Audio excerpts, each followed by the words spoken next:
समय में सफर, सपना या हकीकत। सोचो आप एक मशीन में घुसते हो, एक डायल घुमाते हो और किसी दूसरे समय में पहुंच जाते हो। यही टाइम ट्रैवल का आकर्षक सपना है, एक ऐसा कॉन्सेप्ट जिसने सदियों से इंसानों को मोहित किया है।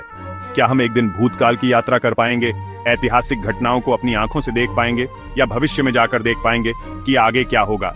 टाइम ट्रैवल का आकर्षण अनडिनायबल है, लेकिन क्या टाइम ट्रैवल सिर्फ एक काल्पनिक विचार है जो साइंस फिक्शन तक ही सीमित है, या क्या यह एक असली पॉसिबिलिटी हो सकती है? हालांकि टाइम ट्रैवल का विचार किसी साइंस फिक्शन फिल्म जैसा लग सकता है, यह एक ऐसा विषय है जिसने दशकों से भौतिकविदों और गणितज्ञों को इंट्रीग्ड किया है। टाइम ट्रैवल की कॉम्प्लेक्सिटीज को समझने के लिए हमें पहले ब्रह्मांड के फैब्रिक को समझना होगा, उन माइंड बेंडिंग थ्योरीज को एक्सप्लोर करना होगा जो स्पेस और टाइम की नेचर को गवर्न करती हैं। साइंस फिक्शन हमेशा से टाइम ट्रैवल की पॉसिबिलिटीज और पैराडॉक्सेस को एक्सप्लोर करने का प्लेग्राउंड रहा है। H.G. वेल्स की द टाइम मशीन से लेकर फिल्मों और टीवी में अनगिनत टाइम बेंडिंग एडवेंचर्स तक हमारी कल्पनाएं पॉसिबिलिटीज के साथ वाइल्ड हो गई हैं। लेकिन इसमें से कितना एक्चुअल साइंस पर बेस्ड है?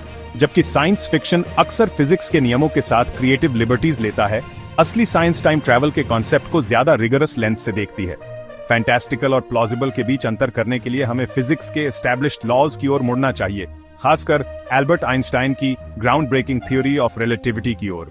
आइंस्टाइन के थ्योरीज, खासकर उनकी theory of special relativity, time को एक एब्सोल्यूट नहीं बल्कि एक रिलेटिव कॉन्सेप्ट के रूप में समझने का फ्रेमवर्क प्रदान करते हैं, जो स्पेस के साथ इंट्रिकेटली इंटरट्वाइंड है। इस रेवोल्यूशनरी आइडिया ने सोच के नए रास्ते खोल दिए। यह सुझाव दिया कि टाइम ट्रैवल कम से कम एक लिमिटेड सेंस में पॉसिबिलिटी के दायरे से पूरी तरह बाहर नहीं हो सकता है। हालांकि जबकि आइंस्टाइन के थ्योरीज टाइम ट्रैवल की पोटेंशियल के बारे में टेंटलाइजिंग हिंट्स देते हैं, वे उन इमेंस चैलेंजेस और माइंड बॉगलिंग पैराडॉक्सेस को भी हाईलाइट करते हैं जो स्पेस टाइम के फैब्रिक में हेरफेर करने के साथ आते हैं।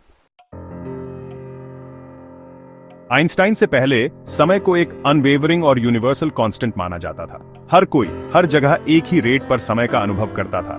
लेकिन आइंस्टाइन की थ्योरी ऑफ रिलेटिविटी ने इस क्लासिकल व्यू को तोड़ दिया, यह बताते हुए कि समय एब्सोल्यूट नहीं है बल्कि एक फ्लेक्सिबल एंटिटी है जो ग्रेविटी और रिलेटिव मोशन से प्रभावित होता है। स्पेशल रिलेटिविटी की इनसाइट्स में से एक है टाइम डिलेशन, एक ऐसा फिनोमिनन जहां स्टेशनरी ऑब्जर्वर के मुकाबले हाई स्पीड से चलने वाली ऑब्जेक्ट्स के लिए समय धीमा हो जाता है। जबकि रिलेटिविटी के कारण एवरीडे लाइफ में एक्सपीरियंस किए जाने वाले टाइम डिफरेंसेस बहुत कम होते हैं, उन्हें एटॉमिक क्लॉक्स के साथ एक्सपेरिमेंटली वेरीफाई किया गया है। ये एक्सपेरिमेंट्स इस बात का कॉन्क्रीट एविडेंस देते हैं कि समय कोई एब्सोल्यूट और अनचेंजिंग एंटिटी नहीं है, जैसा कि हम पहले मानते थे। आइंस्टाइन द्वारा वर्णित समय का यह फ्लेक्सिबल नेचर टाइम ट्रैवल की कई थियोरेटिकल पॉसिबिलिटीज का आधार बनाता है। Section 4, wormholes and time warps, space और टाइम के शॉर्टकट्स।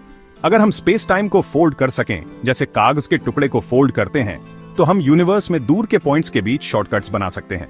ये शॉर्टकट्स, जिन्हें वर्म होल्स के नाम से जाना जाता है, साइंस फिक्शन का एक स्टेपल हैं और वास्ट कॉस्मिक डिस्टेंसेस को पार करने के लिए, शायद खुद समय के माध्यम से यात्रा करने के लिए एक पोटेंशियल पैथवे प्रदान करते हैं। वर्म होल्स, जिन्हें आइंस्टाइन रोजन ब्रिजेस भी कहा जाता है, थियोरेटिकल टनल्स हैं जो स्पेस टाइम में दो अलग अलग पॉइंट्स को कनेक्ट करते हैं, जबकि उनके एग्जिस्टेंस को प्रूव नहीं किया गया है।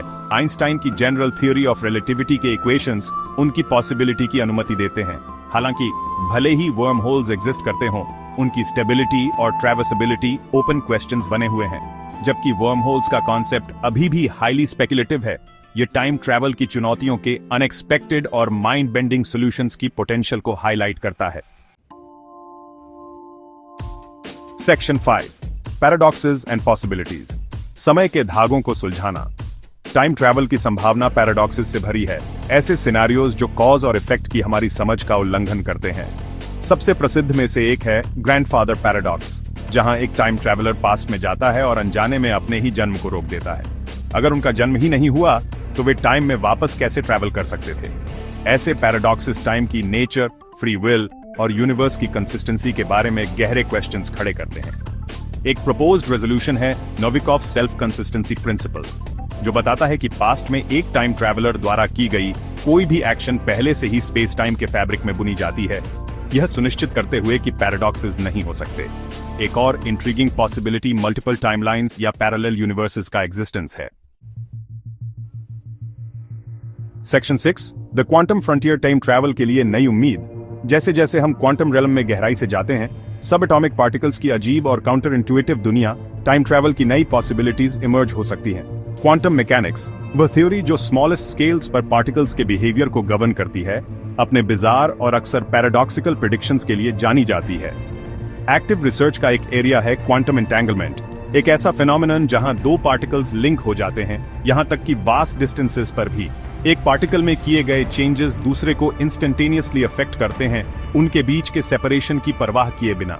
जबकि यह spooky action at a distance, जैसा कि आइंस्टाइन ने इसे कहा था, इंफॉर्मेशन को स्पीड ऑफ लाइट से तेज ट्रांसमिट करने की अनुमति नहीं देता है। यह क्वांटम लेवल पर यूनिवर्स की इंटरकनेक्टेडनेस की ओर इशारा करता है।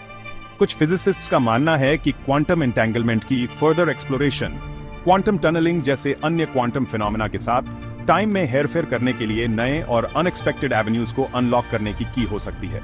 जबकि टाइम ट्रैवल का सपना हमारी कल्पनाओं को मोहित करता रहता है, यह एक टेंटलाइजिंग पॉसिबिलिटी बनी हुई है, एक ऐसा कॉन्सेप्ट जो यूनिवर्स की हमारी समझ को चैलेंज करता है और साइंटिफिक इंक्वायरी की बाउंड्रीज को पुश करता है। अगर आपको यह वीडियो पसंद आया तो लाइक करें, शेयर करें और हमारे चैनल फैक्टो नोवा 360 को सब्सक्राइब करें।